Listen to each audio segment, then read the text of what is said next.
शहर विधानसभा उपचुनाव की तस्वीर साफ हो चुकी है। कैंडिडेट ज्यादा है, लेकिन मुकाबला त्रिकोणीय बताया जा रहा है। बीजेपी, कांग्रेस और आरएलपी ने अपना कैंडिडेट उतारा है और कहा यह जा रहा है कि बड़ा रोचक मुकाबला होगा। अब तक के इलेक्शन की एक जरूर चीज सामने आई है कि यहाँ पे जो भी चुनाव लड़ा है उसे सिंपैथी गेन जरूर हुई है, सिंपैथी वोट मिला है। अब इस चुनाव में क्या फर्क पड़ता है, ये देखने वाली बात होगी। क्या कांग्रेस को सिंपैथी मिल पाएगी या आरएलपी सारा खेल बिगाड़ेगी या बीजेपी के पीछे अपनी छवि को बुना पाएंगे? ये कुछ ऐसी चीजें हैं जिनको लेकर के हम चर्चा करेंगे। बाकी कैंडिडेट अपना भाग्य आजमा रहे हैं, क्या स्थिति बनेगी, कहना जल्दबाजी होगा।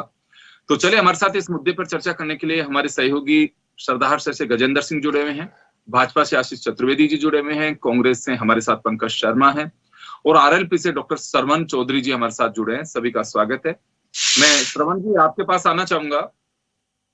आरएलपी वहां से चुनाव लड़ रही है, बाई इलेक्शन लड़ रही है और अभी तक की जो स्थिति दिखाई दे रही है वो ये बात सही है कि कांग्रेस से पहले भंवरलाल शर्मा जब लोकदल में या जनता दल में थे तब भी वहां से विधायक बने हैं। तो मूल जो वोट है वो कांग्रेस और बीजेपी के अलावा दूसरी पार्टियों का भी रहा हुआ है।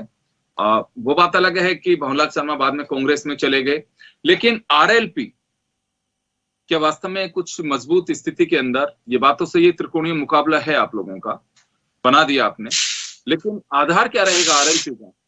एक दावा कर रही है कि हम केंद्र में सरकार है, आप उसका विकास देखें। एक पार्टी कर रही है कि सरकार राजस्थान में कांग्रेस की है, तो आप इसको जो विकास की गंगा है उसे बहने दीजिए। आरएलपी का दावा क्या रहेगा? देखिए, आरएलपी पार्टी हमेशा से जवान और किसानों के हक के और अधिकार की लड़ाई लड़ती आई है और नामांकन के बाद में आपने देखा होगा कि सरदार से जो उपचुनाव के अंदर जो लोगों का मानस है, जनमानस, वो परिवर्तन की तरफ है और वो तीसरा मोर्चा चाहते हैं। वो क्यों चाहते हैं? क्योंकि आपने देखा होगा राजस्थान के अंदर यदि किसान और जवान के हक की लड़ाई किसी ने लड़ी है तो वो राष्ट्रीय लोकतांत्रिक पार्टी है। और सही मायने में यदि अपोजिशन की भूमिका कोई निभा रही है राजस्थान के अंदर तो वो राष्ट्रीय लोकतांत्रिक पार्टी है। भाजपा के थोथे दावे आपको दिख रहे हैं, आपने देखा होगा। भाजपा के लोग तो ये भी कह रहे थे कि किसान आंदोलन, जो किसान बिल लाए थे वो सही था, लेकिन उनको वापस लेना पड़ा। जब बात किसान और जवान के हक की आती है और जब बात किसी पिछड़े, गरीब और निम्न तबके के लोगों के दुख और दर्द की बात आती है तो राष्ट्रीय लोकतांत्रिक पार्टी सबसे पहले अग्रिम पंक्ति में लड़ाई लड़ते हुए दिखती है और उसी का परिणाम है उसका इस उपचुनाव के अंदर देखने को मिलेगा। जवान, किसान और 36 कौम के लोग राष्ट्रीय लोकतांत्रिक पार्टी के साथ है और ये साफ हो चुका है कि आरएलपी की टक्कर सीधी कांग्रेस से है। भाजपा तो तीसरे पे जा चुकी है, ये अभी से कंफर्म है। चलिए, मैं इसका जवाब आशीष चतुर्वेदी जी से दिलवाता हूं आपको।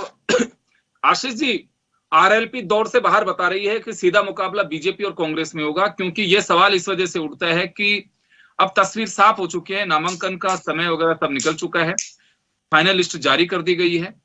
तो बीजेपी पिछली बार पीछा साहब दूसरे नंबर पे थे, अब की बार आरएलपी का दावा है कि वो टक्कर में नहीं है।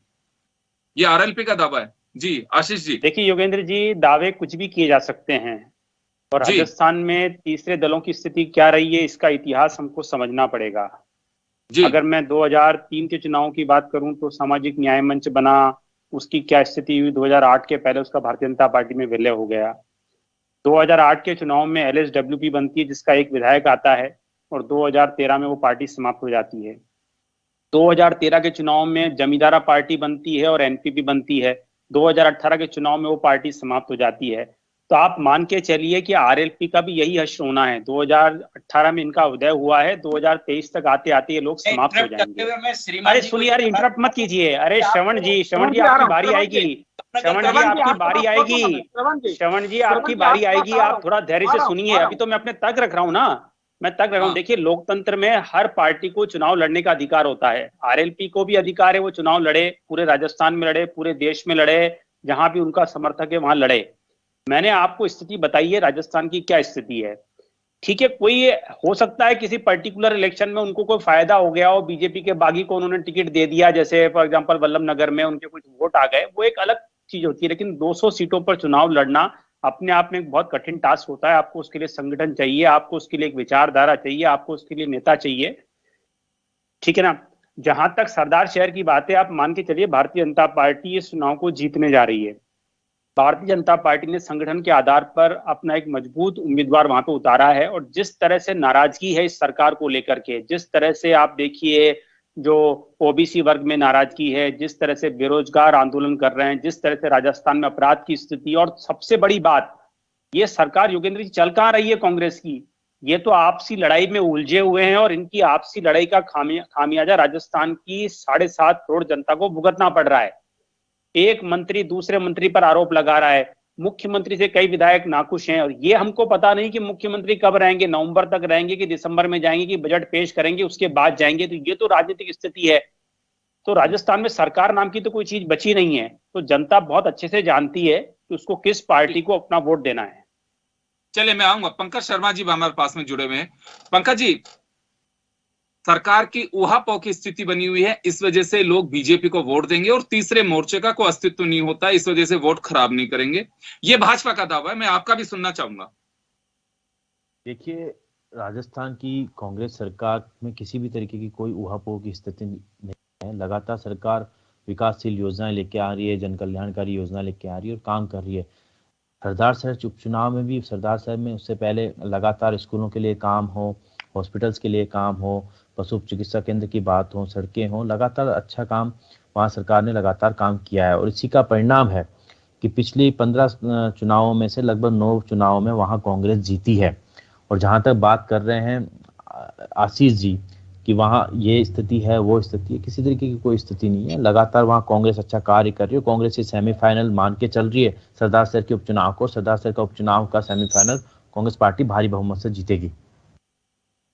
गजेंद्र, आपके पास आना चाहूंगा। मैं वहां के आबो हवा को लेकर के थोड़ी सी आपसे भी जानकारी चाहूंगा कि चुनाव प्रचार परवान चढ़ता दिखाई दे रहा है जब तस्वीर साफ हो गई तो वहां पे।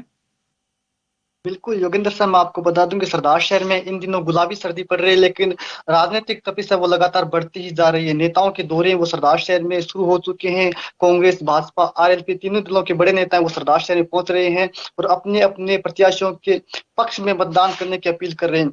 अभी चरण है वो ग्रामीण क्षेत्र में, सभी दलों के नेता वो ग्रामीण क्षेत्रों का दौरा कर रहे हैं। सिटी में भी बात नहीं आई है, ग्रामीण क्षेत्रों के अंदर ही नेता है वो दौरे कर रहे हैं और लगातार वोट की मांग कर रही हैं। त्रिकोणीय बनाने की कोशिश आरएलपी की ओर से की जा रही है। हालांकि हाल फिलहाल में आरएलपी की ओर से पूरा जोर लगाया जा रहा है। आज आरएलपी सुप्रीमो हनुमान बेनीवाल खुद है वो सरदार शहर तहसील के ग्रामीण दौरे पर हैं। भाई भाजपा की बात करें तो भाजपा की ओर से कमान है वो अब उपनेता प्रतिपक्ष राजेंद्र राठौड़ ने संभाल लिया। भाई कांग्रेस की ओर से लगातार अनिल शर्मा वो प्रचार कर रहे हैं। तो ऐसे में सरदार शहर के अंदर चुनावी घमासान है वो तेज होता जा रहा है और जैसे जैसे तारीख आगे बढ़ेगी वैसे वैसे चुनाव माहौल और गर्म होगा। एक चीज और मैं जानना चाहूंगा कि एक आम पब्लिक में चुनाव के प्रति कितना क्रेज है? लोग हैं उत्सुक, हाँ हमारा को वोट डालना है 5 तारीख को, और कुछ इस तरह की स्थिति है वहां लोगों में, या फिर ये चुनावी प्रचार है वो नेताओं का ही है, पब्लिक का कोई सरोकार नहीं अभी उससे? योगेंद्र जी, मैं आपको बता दूं कि जिस प्रकार से सरदार शहर में उपचुनाव हो रहा है, सरदार शहर के अंदर पवनलाल जी शर्मा थे जो दिवंगत हो गए, हमारे बीच नहीं रहे। उनका काफी बड़ा जनाधार था, न सिर्फ सरदार शहर राजस्थान में बल्कि देश भर में उनके बयानों की चर्चा होती थी। तो सरदार शहर में चुनावी माहौल है वो बनना शुरू हो चुका है। सरदार शहर के अंदर लगातार नेता है वो दौरे करना शुरू कर चुके हैं, क्योंकि ये चुनाव चूंकि अंतिम चुनाव है, उपचुनाव है, तो राजस्थान की इस पूरे चुनाव के ऊपर नजर है पूरे, और दोनों या तीनों दल है वो इस चुनाव को जीत कर 2023 में उतरना चाहिए। तो में नेता है वो लगातार प्रयास कर रहे हैं। तीनों जो बड़े दल हैं वो इस चुनाव को फतेह करके 2023 के रण के अंदर जाना चाहते हैं। तो कहीं ना कहीं चुनाव के अंदर सरगर्मी वो बढ़ती जा रही है। वापस लौटूंगा आपके पास, वापस आ रहा हूं आपके पास में, मैं डॉक्टर सरवन जी के पास में जाना चाहूंगा। डॉक्टर साहब, आपने सुना कि तीसरे मोर्चे का कोई अस्तित्व नहीं है, ये आशीष चतुर्वेदी साहब ने कहा, पंकज शर्मा ने उस पर मोहर लगाई है कि कहीं कोई पोजीशन है नहीं, मूल जो पार्टियां हैं उन्हीं पे लोग यकीन करते हैं और यहां कहीं कोई दिक्कत वाली बात नहीं है कांग्रेस को, चाहे कोई पार्टी चुनाव लड़े। एक बात। दूसरी बात एक ये होगी सामने कि तीनों ही पार्टियां या और भी पार्टियां ताकत इस वजह से लगाएंगे कि 2023 का सामने चुनाव है। आपने भी कहा है कि उसका सेमीफाइनल है, पंकज जी ने भी कहा कि उसका सेमीफाइनल है। मुझे नहीं लगता कि एक सीट से बहुत सारी चीजें बदल जाएंगी, हाँ, लेकिन जरूरी है जिसके खाते में जाती है, पार्टी के कार्यकर्ताओं में एक मैसेज जाता है कि हमारी स्थिति काफी मजबूत है, लोग हमें लाइक कर रहे हैं। तो आपके साथ में सबसे बड़ी चुनौती ये होगी बीजेपी और कांग्रेस के नजरिए से कि मेन जो आइडियोलॉजिकल पार्टियां हैं उनके अलावा तीसरी पार्टी को लोग स्वीकार नहीं करेंगे। ये कैसे समझा पाएंगे आप वहां लोगों को? देखिए, लोगों के अंदर मैं बताऊं कि लोगों के अंदर जो ये बात करते हैं कि कोई अस्तित्व नहीं, तो राष्ट्रीय लोकतांत्रिक पार्टी की वजह से 12 से 15 लाख वोट हमने गठबंधन में इनको दिलाए थे और इनके बदले में हमने एक गठबंधन में जो है हमारे सांसद, माननीय सांसद हनुमान बेनीवाल जी चुनाव लड़े थे और हमने प्रदेश के अंदर, और हमारा ये आपके मंच के माध्यम से ये चैलेंज है कि 23 के अंदर राष्ट्रीय लोकतांत्रिक पार्टी के बगैर राजस्थान के अंदर सरकार नहीं बनेगी। रही बात तीसरे मोर्चे की, तो बहुत सारे ऐसे राज्य हैं जिनके अंदर तीसरे मोर्चे, और आज भी राजस्थान के अंदर बिना तीसरे मोर्चे के राजस्थान की सरकार नहीं चल रही है। राजस्थान की सरकार बैसाखियों के सहारे हैं और वो तीसरे मोर्चे अब चाहे वो विलय हो गए हो, लेकिन हमारी पार्टी के, आपने देखा होगा खिंवसर का चुनाव, जब नारायण बेनीवाल जी चुनाव लड़े तो राजस्थान गवर्नमेंट वर्सेज हनुमान बेनीवाल जी का चुनाव था और राष्ट्रीय लोकतांत्रिक पार्टी ने मजबूती से वो चुनाव जीता था। उसके बाद में मैं बात करूं वल्लभनगर के चुनाव की, तो बीजेपी तीसरे पे गई थी और कांग्रेस वर्सेज राष्ट्रीय लोकतांत्रिक पार्टी का चुनाव था, क्योंकि राष्ट्रीय लोकतांत्रिक पार्टी ने हमेशा से किसान, जवान, गरीब तबके के लोगों के हक और अधिकार की लड़ाई लड़ी है। जब ये बात करते हैं विकास की तो ये बात करेंगे धर्म की, जब हम बात करेंगे विकास की तो ये लोग बात करेंगे और देश बचाने की।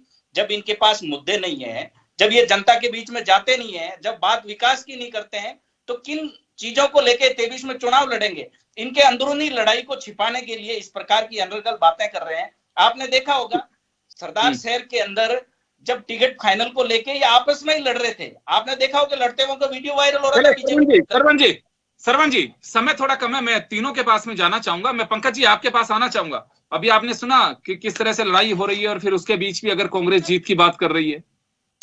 देखिए, मैं इतना कहता हूँ, लोकतंत्र में हर किसी पार्टी का सम्मान है, कोई भी पार्टी चुनाव लड़ सकती है और जो भी सरदार शहर में विपक्षी पार्टियां चुनाव लड़ी उनका सबका स्वागत है। अपने मुद्दे रखे, अपनी बातें रखे, जनता तय करेगी किसको जिताना है किसको नहीं जिताना है। लेकिन मैं ये आश्वस्त करता हूँ कि सरदार शहर में कांग्रेस पार्टी अपने कामों के बल पे, जो 4 साल में हमने पिछले काम किए हैं और उससे पहले जो लगातार भंवरलाल शर्मा जी ने कार्य किए हैं, उन कार्यों के बिहाफ पे हम वहां पर जीत सुनिश्चित करेंगे। ये हमारा दावा है। ये सेमीफाइनल हम जीत रहे हैं और उसके बाद राजस्थान में 2023 में चुनाव जीत के सरकार बनाएंगे। बात विकास की है तो वहां पे आज भी रेफरल हॉस्पिटल बना हुआ है। जब आप बताओ कि एक माननीय विधायक 7 बार रिपीट हो जाते हैं और वहां पे अस्पताल में एक नाम मात्र की सुविधा नहीं है। आप यदि आप कभी जाके जायजा लेना, मैं मीडिया बंधुओं को भी ये अवगत कराना चाहूंगा कि वहां की हालत बिल्कुल चिकित्सा की कौन से समय थोड़ा कम है। मैं आशीष चतुर्वेदी साहब के पास में जाना चाहूंगा। आशीष जी, आपने सुना हर पार्टी का अपना दावा है, लेकिन आपका दावा मैं जरूर सुनना चाहूंगा। पीचा साहब को वोट किस आधार पे देंगे? लोगों का ये कहना है कि पीचा साहब सज्जन आदमी हैं, लेकिन छाप वो नहीं छोड़ पाए जो होनी चाहिए। ये आरएलपी की हर सभा में बात आती है। तो कहना है कि अभी मैं हनुमान बेनीवाल जी का कमेंट सुन रहा था कि आप वोट खराब मत करिए।